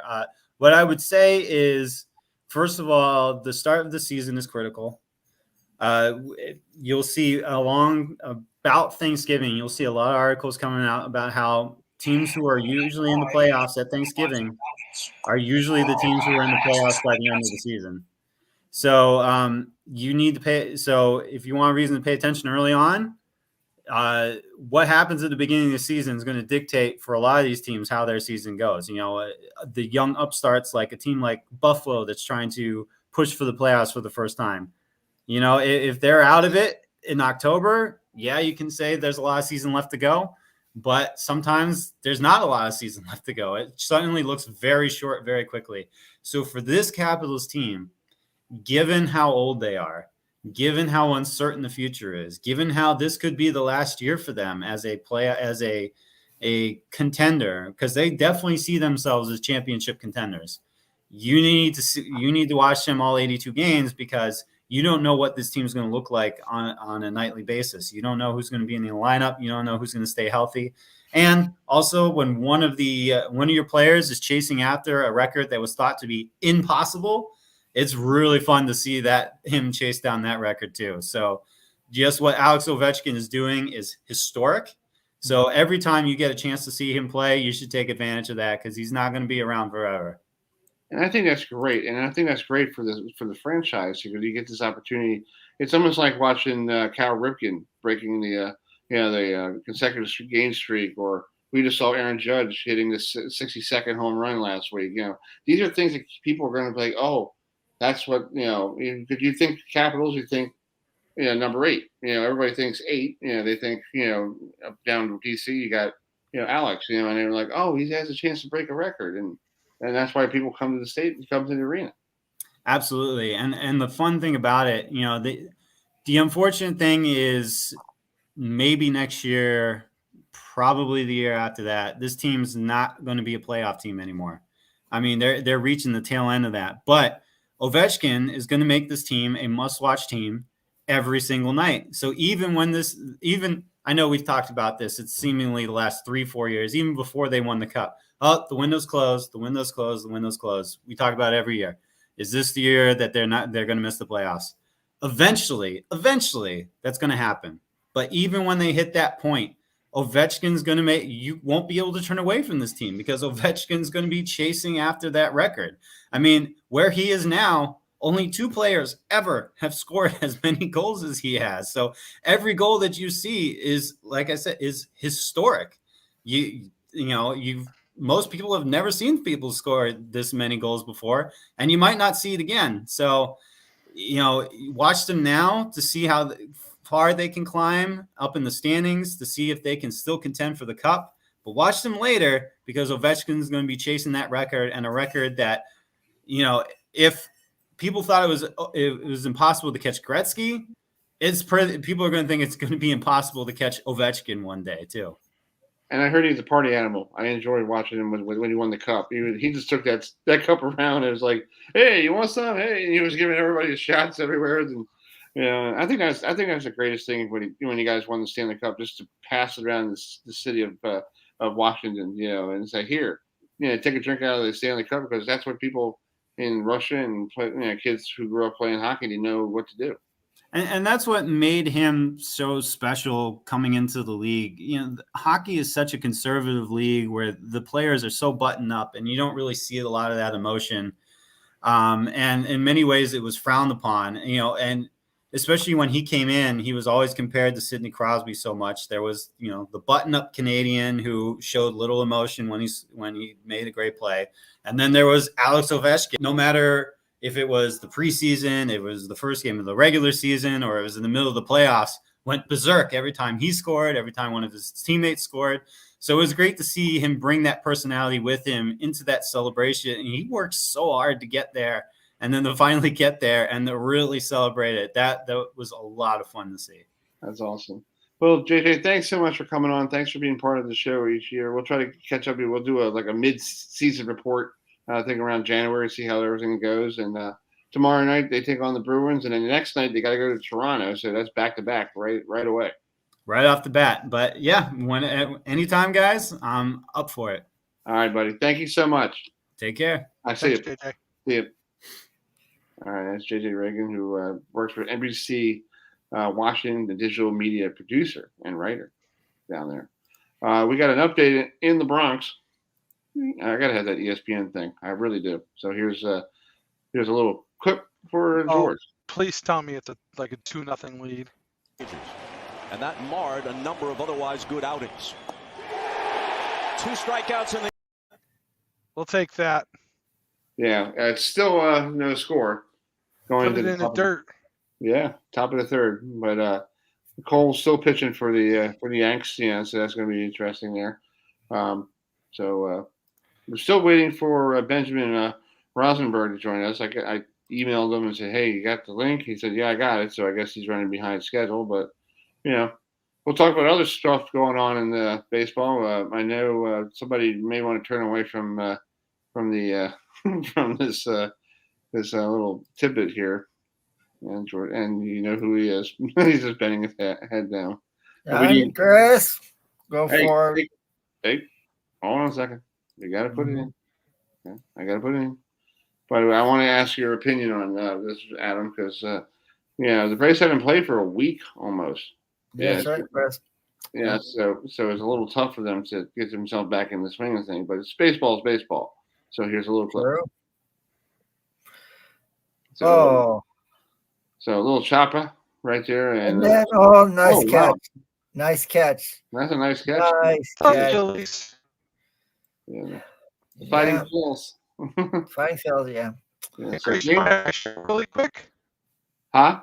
Can I if I show my screen really quick? Sure, go ahead. So I have a friend. His name is Paul Cartier. He's the organist for the New York Yankees. Oh, that's cool. And I met him because he came to Notre Dame. He's also the organist for the new for the Islanders. Okay. Nice. So we've always kept in touch. And the picture that he posts on his Facebook for tonight. Go ahead.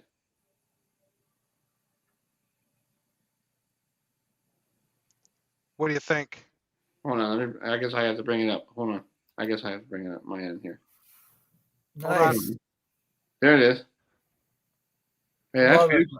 That's beautiful. Nice. That's beautiful, man. That's beautiful. That's beautiful. It is a beautiful stadium. It is a beautiful stadium. George, you and I were there for a football game, so we've been there.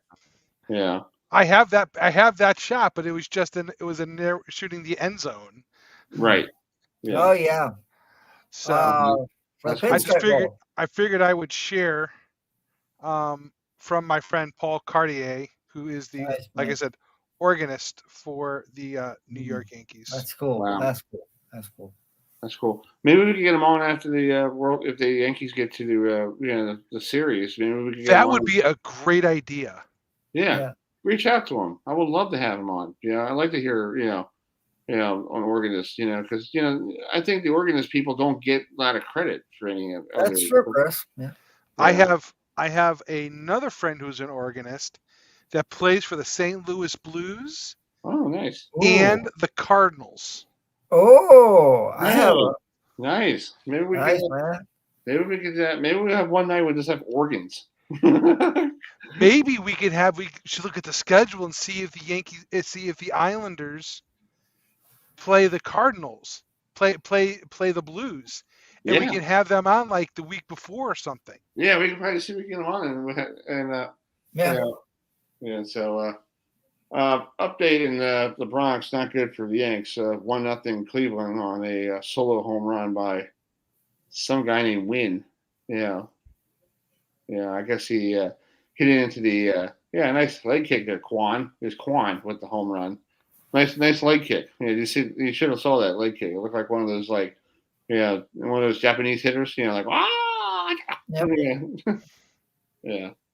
Yeah, he hit it to right field. Okay, come on. Yeah.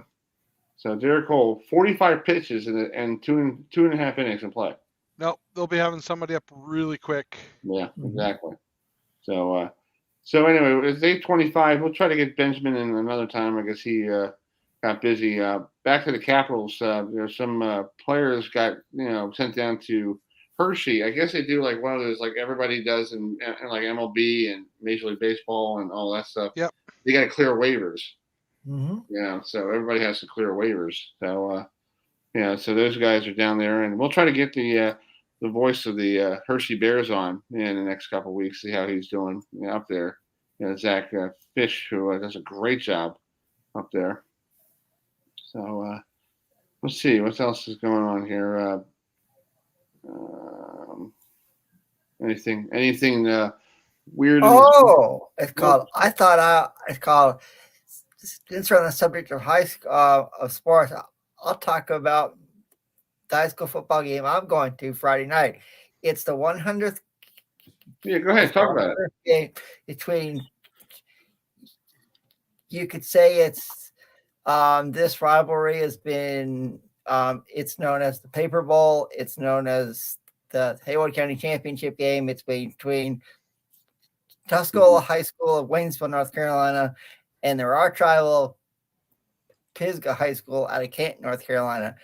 And Chris, George, when these two teams play, the county gets divided. It's friend against friend, neighbor against neighbor. Hatfields and McCoys. Raffle can go as high as it's called the 50-50 raffle can go as high as $20,000. It's called and actually, guys, for the past 2 years, including this year, Pisgah High School hasn't been able to play any of their games at home because their football stadium was they got affected by Tropical Storm Fred. So last year, so they so the turf got like destroyed. So last year and this year, they've had to play all their games on the road. So it's supposed to. So this year, it's being played at Tuscola's home stadium, CE Weatherby Stadium. So it's so I don't know if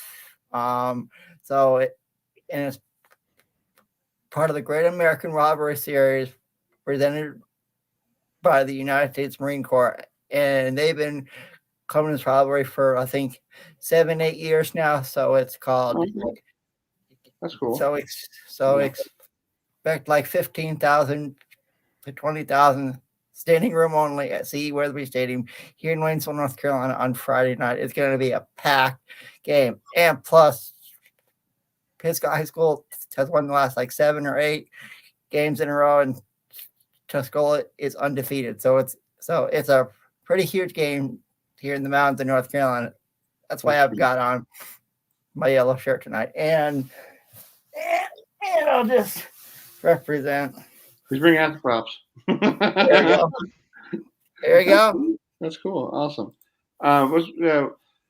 Let's try to.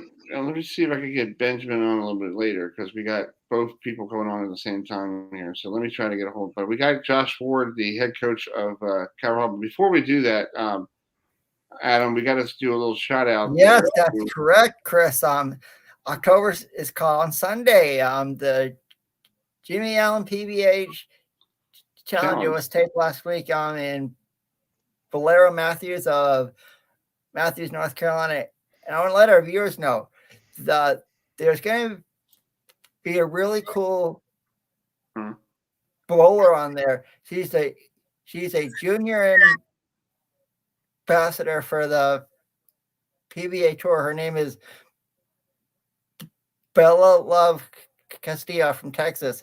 And if you follow her on Instagram, everybody knows who she is. She is called She Knows Everybody. So it's like he's a good young.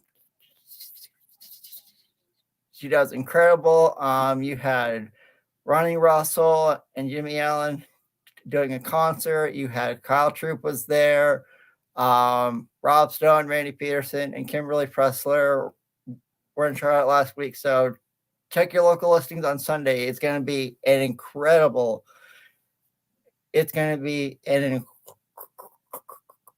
incredible show. And I think one of my friends was telling me that the schedule for the PBA tour will be released in a couple weeks. So, okay, cool. Awesome. Yeah. Let's bring in some high school football right now, and we'll bring in Benjamin after we're done with the coaches at Calver Hall and Gilman. So let's bring in Coach Ward from Calver Hall and Coach Scott Van Sil from Gilman. Hi, guys. Thanks for joining us tonight. How's everything getting ready for this big game Friday night between Calver Hall and Gilman? So if anybody doesn't know this area, this is like I want to say a rivalry game pretty much, right? You guys are split between what 10, 15 minutes going down York Road? Yeah, that's fair. That's fair. Thanks for having us on, Chris. Yeah, thanks for coming on tonight. So just talk about this game coming up on Friday. Hopefully it'll be nice weather. The rain should be out of here soon, on Thursday. So just talk about this game coming up for you guys and what does it mean for you, Josh? It's a big. We had a bye week last week, so we're coming into conference play right now. Right now, 2-4, coming off a bye week, so it's a big week for us coming in versus a Gilman team who is a very good football team. So we're excited to get going on Friday. Same thing, Coach. Yeah, it's very similar. We're sitting right now at 3-4, and while I think we both have kind of built-in rivals, Calver Hall with Loyola and us with McDonough. I think in the MIAA, because there's so many Baltimore kids, a lot of these kids grew up playing with each other, so they have friends on the other sideline. So I think there's a little bit of a rivalry in all these games for sure. And also these Catholic games are very good too as well, because it's a very good league for you guys. Because I every year hear how you guys are very competitive, better than nothing against public schools, but I feel like the private schools do a lot better with the players. Yeah, I believe the MIAA is one of the best leagues. You see it year in, year out. It's balanced across the board. You can just see we won a championship last year, and now we're 2-4, sitting here going into having an uphill battle in the A conference. So every game's a dogfight. So again, we're going up against a very good Gilman team with some very good football players. They have a couple major Division I kids in Lane. So they got some guys, and we're gonna have to really come out strong against them. Hey, George, you got a question? I was just gonna say, you guys get on the same show, and then you get to sit across the field from each other on Friday night. What is the mindset of both of your teams going into Friday night's game? I think for us, and I don't want to speak for Josh, but like he mentioned, there's a lot of parity in this league. Every single week in the A conference, you better be ready to go. And I think where we're both sitting record wise, I don't think it sits well with either one of our teams. And I think this is a game that I'm sure we both need desperately for our seasons. And I think it's not lost on our players for sure. Adam, you got a question? Yeah, no, guys, Chris mentioned this is sort of a rivalry game. So tell us about what the attendance is gonna be like on Friday night. Is it gonna be split down the middle, 50% Calvert Hall and 50% Gilman? For me, just being an away team, it's our guys always, our fans and our parents always travel great. Obviously a 3:30 start, kind of tough with some parents with the early start to get off work and get there. Our kids, I know, will be just getting off of school, so I'm sure they'll come over. Like we said, we're only about 10, 15 minutes away. So I'm sure our fans will be traveling there and ready to show out for Calver. Yeah, I've been pretty impressed in the league overall. I think, most people travel well. Again, it's not, the travel isn't too far. I think there's a lot of, storied programs with great tradition. And, seems like the students and alumni and parents really support their teams home and away. Yeah, I think it's great for local sports. And plus, you see a lot of local college coaches stop by, on Fridays if they're in the area and they start recruiting. I think that's always great. Showing your program to the next level and basically using these games to get these kids a good scholarship and a good way to get it first an education, and maybe hopefully one day you can say, hey, that kid was on my roster when he went to the NFL. Yeah, for sure. Same thing, yeah. Yeah. So, Coach Scott, just talk about you talked about your season and everything's up and down. Just talk about your quarterback. Who's starting for you guys on Friday afternoon? Yeah, Matthew Parker's a senior for us. He's a 4-year starter here at Gilman. This just being my first year there. It's my first year working with Matt. But I've been thoroughly impressed with him, the way that he has, taken on the challenge of, having a new coach, a new offense to learn again. The best thing is I've seen him progress from one week to the next. And, really, I'm very fortunate to have someone like Matt at the quarterback position. Being in my first year, he's really, like I said, he's jumped right in, and I think it's going to be a great quarterback showing on both sides. I know over at Calver Hall, Noah's an outstanding quarterback, and I'm a sucker for good quarterback play. So I'm looking forward to having a front row seat, for lack of a better term. George, go ahead, George. You have a question? No, I'm all set. I'm just going to say it's just great. I've only been up here in Indiana now, probably third season with Friday Night Lights, and I know our high school just clinched their at least a tie for their division. So is it tougher playing in the afternoon than in the evenings on a Friday afternoon versus a Friday night? Just speaking for us, we have lights. So majority of our home games are at 7:00. But, I think, kind of like Scott was saying, is like our rivalry for all A conference. These kids are hyped no matter if they play at noon on Saturday, 3:30 on Friday, 7:00 on a Saturday. These kids don't care. A lot of these kids played local rec together. I know like Cam Custis and those guys and my Hamilton guys all played against, together at Hamilton, and they have that rivalry going. So, these kids don't care what time, what place. They're just hyped to get playing. Yeah, that's true. Coach Scott, I got to ask you a question. Your first season there at Gilman, it's great. You said it's great to have a quarterback you could trust. So what type of offense do you run a lot? Because I know in high school football you see a lot more option and more like that Navy stuff. But I really, I think get rid of that Navy stuff. Let the kids air it out. Yeah, we're a multiple spread type of offense. I was at the college level for a while, and I've kind of taken some things from my travels over that time that I think are appropriate and fit at the high school level. Not all things carry over as well as others. But yeah, I think it's really important to do what you can to spread the ball around, keep it fun, keep people involved. But at the end of the day, doing what your kids can be successful at, and not being caught up on what you do as a coach, but what can your players do and what can they do well? What can you coach well? I think, and just trying to put them in the best position possible to be successful. Same question, Coach Warden. You have any input on that? Yeah, it's kind of what Coach said. We're kind of spread We have a really good quarterback that I was blessed to have when I took over Eric Calver when he was a sophomore a couple of years ago. So, he's a Division I kid. He's committed to William & Mary. So he's a really smart kid, competitor. But you got to fit what you have scheme wise, and it's going to change year to year. So, I think that's a big thing as a coach. Everybody, you talk about triple. Well, if you have your best players and you got to run a triple, you're going to run a triple. So I think that's just how we are as coaches. If you're not adapting and learning, you probably don't have a job. So, I think for us, we have a very good quarterback that can spread the ball around, and that's what we are right now.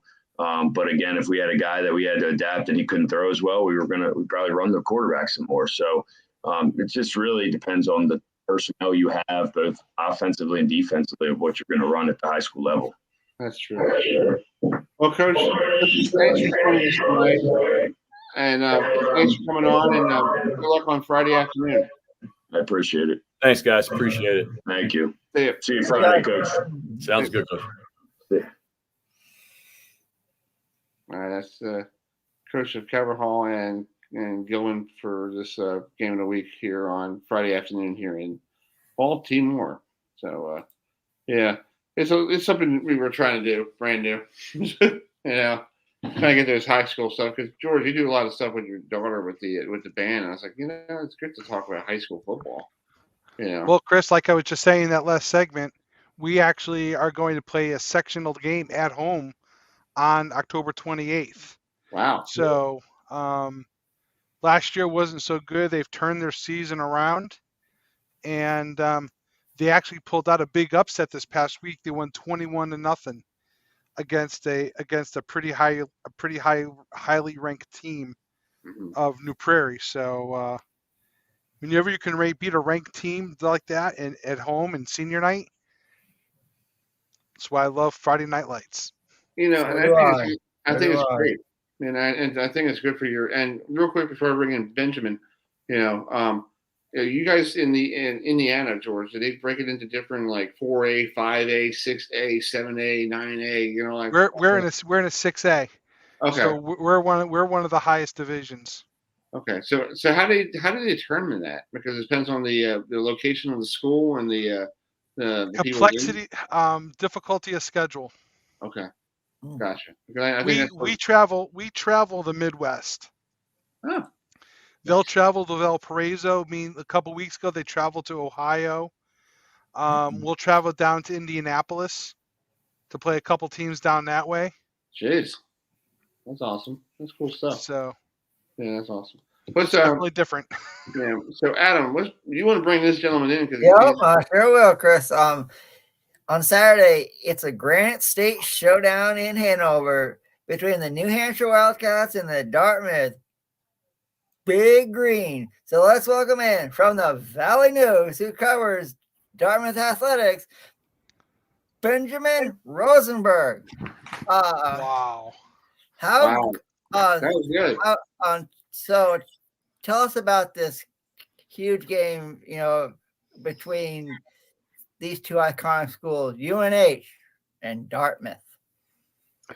Yeah, thanks for having me, guys. To be honest, it's a break in the middle of the conference season for both teams, and Dartmouth, especially the Ivy League teams, not able to participate in the FCS playoffs. The conference games, you can say what you want about how much they really matter to them. I was talking with a reporter who's down there covering UNH. I think they see it as more of a rivalry on their side. It's a series that has been played off and on over the years. In the early part of the 20th century, it was really dominated by Dartmouth. The late 20th century, it was really dominated by UNH, and Dartmouth has won the last two, including a pretty lopsided victory on the road last year. But the Big Green have struggled the last few weeks. They're just 1-3. All three games were very close. Two of them were in overtime, but I'm not sure if any of them you could really say they deserve to win or should have won. And it looks like UNH has been a solid team so far. They're 4-2. They've won all four of their games in conference play. They've struggled a bit outside of that, but one of their losses was to an FBS squad in Western Michigan. I'm expecting a pretty close game though on Saturday. Yeah, Coach up to Ricky Sanchez is a good guy. We enjoy having him on the program. Yeah, I know he took over for Coach Mack. Yeah, Coach Mack, Sean McDonald. So it's good to see him last week. I saw a picture of him there at the New Hampshire homecoming. I was like, that's cool. I haven't seen him in a while. Yeah, but let's talk about him in the, I guess he was the one was Coach Mack the one from New Hampshire to get this rivalry still going, or there was a point in time that both schools are like, do we want to play each other? I'm honestly not certain. I've only been in this job for a year or so, and I've been covering it on the Dartmouth side. I'm not sure where things stand on the UNH side, but no, it's not an annual game. It would be kind of nice if it were, just because they're the only two Division I schools in the state of New Hampshire. So it's good for the fans locally. I know they're not really recruiting against each other very much because Dartmouth and the Ivy League recruits nationally, and UNH maybe a little bit more regionally. They kind of snap up all the best kids from who are local from the state. But I know I don't think they're going to play next year or maybe the year after that, but I think they've got some more games coming up down the line later this decade. So it's sort of an on again, off again type of thing. Yeah. George, you got a question for him? Is he there? Tell us about a player on the offense and a player on the defense that we should be watching in this game. I've really just focused on the Dartmouth side, but offensively, they were a combined 35-5 over the last 4 seasons between 2017 and 2021. Obviously, that includes 2020 when they didn't have a season. And throughout all of that time, they had a 2-quarterback system. They would use usually one who would primarily run the ball and one who would primarily throw it. Last year, Derek Kyler was a 5th-year senior. He was the passing quarterback. Then they had Nick Howard, who was mainly the running quarterback. Kyler moved on, so they started the year with just Howard as the only quarterback, and he was as good as ever running the ball. But he was entrusted to throw more than he ever had, and he kind of struggled with that. Especially in the game against Penn a couple weeks ago when the Quakers they loaded the box. They're an excellent run defense, but they really stopped just about everything Dartmouth wanted to do offensively. And last week, Howard took some hits in that game. So against Yale last Saturday, he was out, and the backup, Dylan Cadwallader, he played that entire game, his first career start. He acquitted himself pretty well. He finished 28 of 45 passing. He threw for 2 touchdowns, ran for another. Dartmouth lost that game 24-21. I would expect, and I would be surprised if they don't play both of them going forward. So I think they should be back to a 2-quarterback system. I think they'll have some success with that. So that's really 2 players on the offense, but they really go right with each other.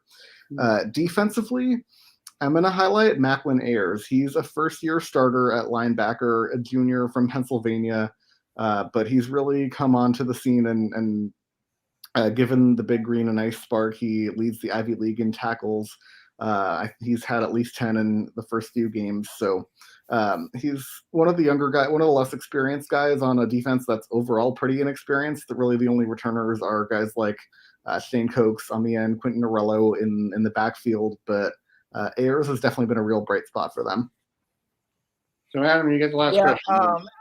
I also saw that you cover high school athletics for the Valley News in New Hampshire. So my question to you is, you ever covered any athletics from a high school called Newfound Regional High School in Bristol, New Hampshire?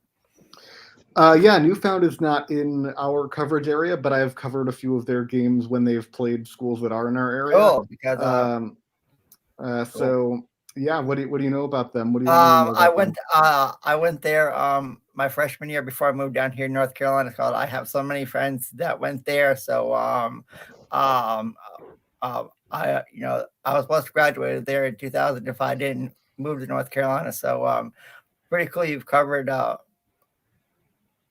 Newfound Regional High School. That's I know you have Lebanon and all that area. So pretty cool. Right. Yeah. Lebanon, Hanover, those are our core schools on the New Hampshire side. And then on the Vermont side, it's Hartford and Windsor, Woodstock, all those sort of along the Connecticut River Valley. That's cool. Well, Benjamin, thank you so much for coming on tonight, and enjoy your football fix this weekend. Enjoy the games, and we'll talk to you down the road. Sounds good. Thanks for having me. Thanks, man. Thanks, Ben. Thank you. All right. See you. All right. It's Benjamin Rosenberg, who covers Dartmouth athletics. We got a tie update. We got a tie game in the Bronx. So one team since then has changed its name. The other team has twice changed its location. And Bader may change the scoreboard. This is into the seats. Harrison Bader, former Cardinal, applauded by another former Cardinal, Matt Carpenter.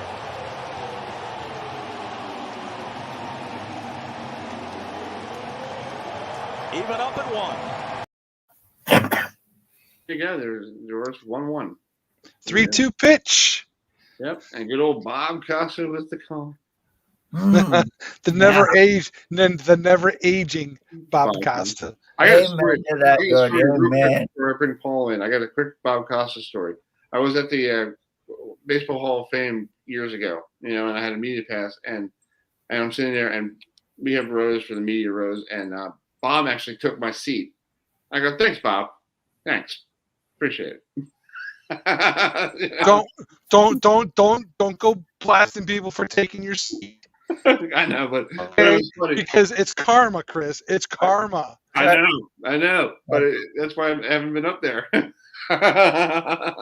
So anyway, so let's bring in Paul here, Chancellor, who is the coach of the Calver Hall ice hockey team. They're getting ready for their season coming up shortly. So Paul, thanks for joining. Welcome back. I know we had a hard time getting you on in the springtime. So how's everything going during this getting ready for the season? Good. Thanks for having me back. How's everybody doing tonight? Oh, we're doing great. We're having a good time. Thank you. Good. Yeah, we're finishing. We just finished up tryouts last week. Our team's all set, and we're getting ready to rock and roll. Our schedule kicks off next Friday night at home. And excited for the season. We got a full tilt of league games, non-league games, defending our title of the MIAA championship. So, we got a little bit of a target on our chest this year. That's a good thing. I see you got your throwback jersey on there, Chris. Yeah, I had to bring it out for you this evening, sir. Very nice. Yeah. So we're fired up. We got a great opportunity also later in the season. We got invited to the National Scholastic High School Showcase Tournament in Notre Dame. Oh, wow. So that's going to be a Super Bowl weekend. Fantastic opportunity for our boys, to go see that campus play their games on the same rink out there in South Bend. And then we get to catch the Ohio State and Notre Dame game the Saturday night before, and hopefully have a big Midwest Ravens Super Bowl party while we're out there. Yeah. You guys it's Friday to Monday out there, George. George lives in that area. So. I'm going to have to come out and meet Coach first of all. There you go. Secondly, I'm going to have to go out there and cover for you, Chris. I think we're going to have to talk to Coach about me being able to do some press coverage. Well, without a doubt, we'll get you out there. Awesome. Love to have you, and we'll even have you up for dinner at Portillo's because that's my favorite place out that way. That's only about 15 minutes from my house, Coach. Oh man, that's my go-to. So we're looking forward to a good experience there, and then that'll lead us up to championship week in both of the leagues that we're playing in back home. So we're going out there to play top-notch, returning state champions from the Midwest, Western Pennsylvania. In our bracket, we have West Allegheny from Pittsburgh, Zayata from Minnesota, and Dayton from Ohio. And so we got a tough bracket to get out of, but it'll steel, sharpen steel. You know what I mean? We'll be out looking forward to it. Yeah, I should take some of my vacation time, George. Maybe meet you out there and do that coverage. I think that'd be fun. Yeah. I'll tell you what. There's nothing better than a hockey game coach at Compton Family Ice Arena. Oh, it's fantastic. I had the opportunity to be there a few years ago when my son was a bit younger. As a Notre Dame fan myself, I'm extra excited for the trip. So should be wild. Looking forward to it, and we've got a great returning I graduated 9 seniors last year. I got 10 seniors this year, and a good handful of underclassmen coming in. So we're going to be very skilled, very fast, and very deep. Should be some fun hockey to watch. For you local guys, I encourage you to come out for some Friday night action at Mount Pleasant. It's going to be a cool atmosphere. Mainly because, we've been kind of putting our emphasis on high school hockey coming out of COVID. It's been challenging from rink to rink. Those COVID years, nobody was allowed in. So it was kind of depressing for these kids to watch, like any sport out there, to watch nothing with let's face it, high school sports is all about your peers and making those memories. And we built it back pretty good last year. And now we're just, we're stacking onto the foundation. And, after our games on Friday nights this year, Towson University has their home games as well. So it's going to be a pretty raucous atmosphere around here. Wow, they moved. Nice. They left Ice World. That's pretty interesting. They did, yeah. They moved. They're going in back down here at Mount Pleasant. So it's good. I think it's just a wise move because people from Towson trucking up to Bel Air or Abingdon, it's like Miami Hurricanes going into Pro Player Stadium and they're 2 hours away from the ballpark. Correct. Yeah. No, so that's good. Yeah, that's and you're a college kid. You don't want you want to get No, yeah, less is more, right? Yeah, some adult beverages and have a good time. Of course. Yeah. So this is a family show. We're talking about iced tea, folks. But anyway, cold sodas, man. Cold sodas, right? Cold soda. There you go. Talk about this. Talk about Mount Pleasant was under construction last year, right? At the beginning of the year. Under construction, they redid their lobby and the locker rooms. That was phase 1 of the renovations. Phase 2 is to get the lighting and the inside of the rink, which should be, I'm told, done early fall here. So hopefully we're ready to go. It needs some work, but it's our little engine that could. You know what I mean? That's cool. Well, talk about this first game coming up on next Friday night. Against South River. You guys play again. I think you guys play them every year almost. Yeah, usually we kick off against South River. They're an MSHL public school team. Zach Arden, their head coach, and myself have a good coaching relationship over the years. So it's a good start for both of us just to feel each other out. It gives us a good opportunity to get everybody into the game. I got a very deep roster of 25 kids this year. So once we get it kicked into league play, it's going to be we have to trim that down a little bit, but it'll be a good chance between that game and the few after that are a good start for us to see where we stand as a team. Yeah, I was looking at the different venues you're going to be playing at. Mount Vernon Ice Rink. You got the Garden House. That's really good. The Ice House that used to be. I think the Capitals used to be there before they went down to Northern Virginia. Kessler Iceplex. They were at Piney Orchard beforehand. Okay, so. Piney Orchard. Okay. Yeah. We also got a trip up to our Philadelphia Catholic school rivals up the following week. We play Malvern Prep, who is two-time back-to-back Flyers Cup champions. Up in the Philly area, they do a Flyers Cup, so that'll be a very big challenge for us. And then we head to the University of Pennsylvania for the 1923 rink to play St. Joe's Prep. So cool. we're getting thrown into some pretty good competition here before our league play starts. So nice. And I see you guys updated George and Adam. They updated the jerseys this year. Yeah, a little more color.